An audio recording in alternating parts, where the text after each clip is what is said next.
आज चुनाव प्रचार का आखिरी दिन है और 30 तारीख को मतदान होगा। मैं आपके बीच बहुत दूर से चलकर आया हूं आपको आग्रह करने के लिए, निवेदन करने के लिए कि ये उपचुनाव मध्य प्रदेश में हो रहा है, इसी प्रकार उपचुनाव राजस्थान में भी हो रहे हैं, अन्य प्रदेशों में हो रहे हैं और उपचुनाव से जनता के मन में क्या बीत रही है, उनके जहन में क्या बीत रही है, उसका एक प्रमाण देश को मिल सकता है। उपचुनाव में जैसा बाकी वक्ताओं ने कहा, एक सांसद बनने से या 2 विधायक बनने से कोई सरकार बदल नहीं जाएगी, प्रधानमंत्री बदल नहीं जाएंगे, शासन बदलेगा नहीं। लेकिन पिछले 2.5-3 सालों के अंदर केंद्र की सरकार ने, भाजपा के हमारे साथियों ने इस प्रदेश के साथ और इस देश के साथ क्या किया है, उसका लेखा जोखा देखने का समय है। आप सब जानते हो 7.5 साल से केंद्र में बीजेपी की सरकार है और मुझे याद है 2014 के चुनाव में, लोकसभा के चुनाव प्रचार में भाजपा ने बहुत बार कहा कि कांग्रेस और यूपीए की सरकार ने 10 साल में हमारे लिए कुछ नहीं किया। बेरोजगारी, महंगाई, किसान, नौजवान के बारे में बहुत सारी बातें बोली और कहा कि ये मिलीजुली सरकार है, इसलिए केंद्र से यहां कठोर निर्णय नहीं ले पाते। जनता ने मौका दिया भाजपा को, मोदी जी को प्रधानमंत्री बनाया, पूर्ण बहुमत की सरकार बनी, 19 में चुनाव हुए। मैं कारणों में नहीं जाना चाहता हूं, लेकिन 19 में दोबारा भाजपा को बहुमत मिला और पहले से ज्यादा मिला। अब इन 2 चुनावों में 7.5 साल में पूर्ण बहुमत की सरकार एक पार्टी, एक नेता की रही दिल्ली के अंदर। सवाल ये उठता है, आज जैसे साथी कह रहे थे हमारे मुझसे पहले, पेट्रोल डीजल 100 रुपए से पार हो गया, गैस सिलेंडर 950 रुपए का है, खाद डीएपी मिल नहीं रही, किसान की आमदनी दुगना करेंगे, ये वादा किया था भाजपा ने, नहीं किया था। दुगना छोड़ो, किसान की जो लागत है खाद, बीज, तेल, पानी, बिजली की, उतना भी किसान को मिल नहीं पाता। और तो और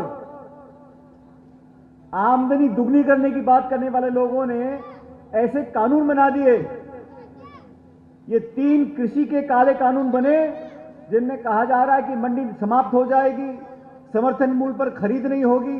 पूरे देश की अर्थव्यवस्था चलाने वाली जो मंडियां हैं, उनको निपटाने की योजना बनाई हुई है। 1 साल से किसान आंदोलन कर रहे हैं, लाठियां चला रहे हैं, खदेड़ रहे हैं, राजधानी को पूरा घेर के बैठे हुए हैं। किसान सैकड़ों आत्महत्या कर चुके, कोई सुध लेने वाला नहीं है।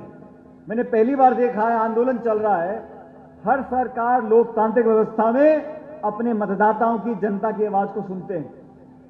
ये पहली सरकार देखी है मैंने जो घमंड और अहंकार की सरकार है। मैं पूछना चाहता हूं यहां के प्रदेश के मुख्यमंत्री जी से, आप अपने आप को किसान हितैषी बोलते हो, जब पिछली बार आप मुख्यमंत्री थे तो गोलियां चलाई किसानों के ऊपर, किसानों को शहीद किया।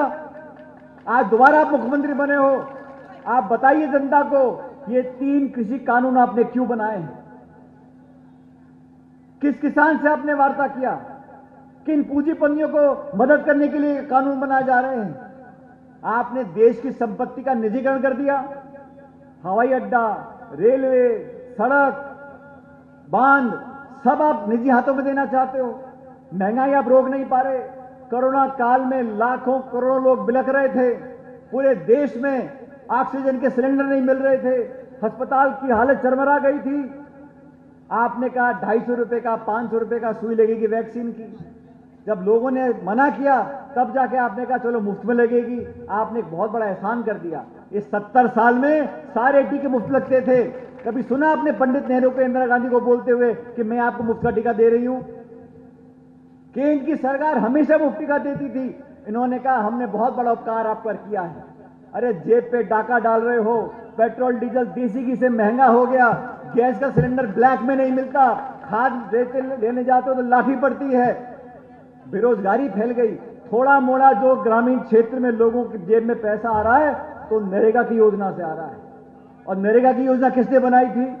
भाजपा ने तो बनाई नहीं, हमारी सरकार ने बनी थी कि 100 दिन का रोजगार हर परिवार को मिलेगा। इस दुनिया में 200 देश हैं, किसी देश में ऐसा कानून नहीं है कि रोजगार आपका संवैधानिक अधिकार बन गया। अब मोदी जी चाहें भी तो नरेगा को खत्म नहीं कर सकते। गरीब के लिए, किसान के लिए, पिछड़े तबके के लिए, दलितों के लिए, आदिवासियों के लिए योजना अगर बनी थी तो कांग्रेस के शासन में बनी थी। इन 7 सालों में क्या कानून बने हैं? कृषि के 3 काले कानून बने हैं। निजीकरण का बहुत पहले विरोध करते थे, आज उसके पक्ष में आ गए हैं। आधार का पहले विरोध करते थे, आज पक्ष में आ गए हैं। सारा जो निवेश की बात करते थे, स्वदेशी की बात करते थे, सब निमट गया। सिर्फ वो तो भगवान राम का नाम लेके वोट बटोरने का काम करना चाहते हैं। भगवान किसी पार्टी के होते हैं क्या? भगवान सबके हैं, सब धर्मों के हैं, सब जनता के हैं। 140 करोड़ का मुल्क है, 5000 साल पुराना हमारा इतिहास है। अरे पार्टियां आई चली जाएंगी, सरकारें बनती हैं, बिगड़ती हैं, लेकिन आपस का प्रेम, भाईचारा, मानवता, एक दूसरे को मदद करने की जो हमारे मन में इच्छा रहती है, वो सबसे बड़ी पूंजी है। लोगों को लड़ाना साथियों बहुत आसान है।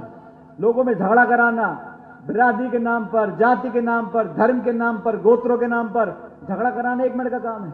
लेकिन लोगों को समझाना, लोगों को जोड़कर रखना, प्यार, मोहब्बत, प्रेम, भाईचारे की बात करना, इस देश को एकजुट रखना। हमारे भाजपा के बड़े बड़े नेता काम तो कुछ ढेले भर का करते नहीं, और 1-2 लाइन ऐसी बोल जाते हैं कि लोग आपस में सोचते रहे कि ये कौन धर्म का है, कौन जाति का है, कौन बिरादरी का है। अरे 36 कौम इस देश की हैं, चारों धर्म इस देश के, हम सब साथ मिलकर आगे बढ़ेंगे। आज राजनाथ सिंह जी को यहां पार्टी ने टिकट दिया है, अरुण यादव जी के भरोसे पर दिया है, इस क्षेत्र की जनता के भरोसे पर दिया है, आपके भरोसे पर दिया है। हम सब आपसे सामूहिक रूप से आग्रह करने के लिए आए हैं। इस लोकसभा के उपचुनाव में आप कांग्रेस पार्टी को जिताकर भेजो, ताकि दिल्ली में शासन करने वाले लोग, उनकी भी आंख खुलेगी, वो देखेगी कि जनता की नासमझ नहीं है। आज रोजगार खत्म हो गया, उद्योग बंद हो गए, निवेश हो नहीं रहा। जो लोग यहाँ के पैसे वाले लोग थे सब विदेशों में जा रहे हैं, पलायन लोग कर रहे हैं, पढ़े लिखे लोग, और गरीब और किसान पर जो उम्मीदों का उन्होंने सपना और जाल बिछाया था, आज वो तार तार हो रहा है।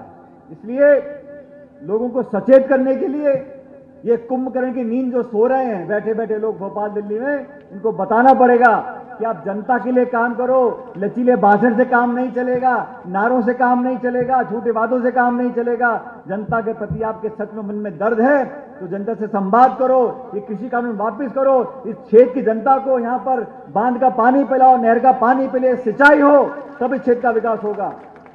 मैं आपसे आग्रह करना चाहता हूं कि सारी बात भूलकर, ना जाति की, ना बिरादरी की, ना धर्म की, इस प्रदेश की, इस इलाके की विकास की भलाई चाहते हो तो कांग्रेस पार्टी को उपचुनाव जिताकर भेजो, ताकि सब लोगों को लगे कि यहाँ की जनता समझदार है और यहाँ के लोग अपनी बात रखना जानते हैं।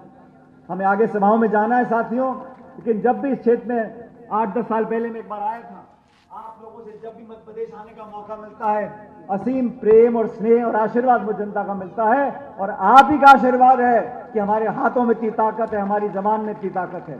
इसलिए आपसे पुनः आशीर्वाद मांगते हुए एक बार फिर आग्रह करता हूं कि हाथ के निशान पर 30 तारीख को बटन दबाकर भारी बहुमत से कांग्रेस पार्टी को जिताएं। बहुत बहुत धन्यवाद। जय हिंद। राम राम साहब।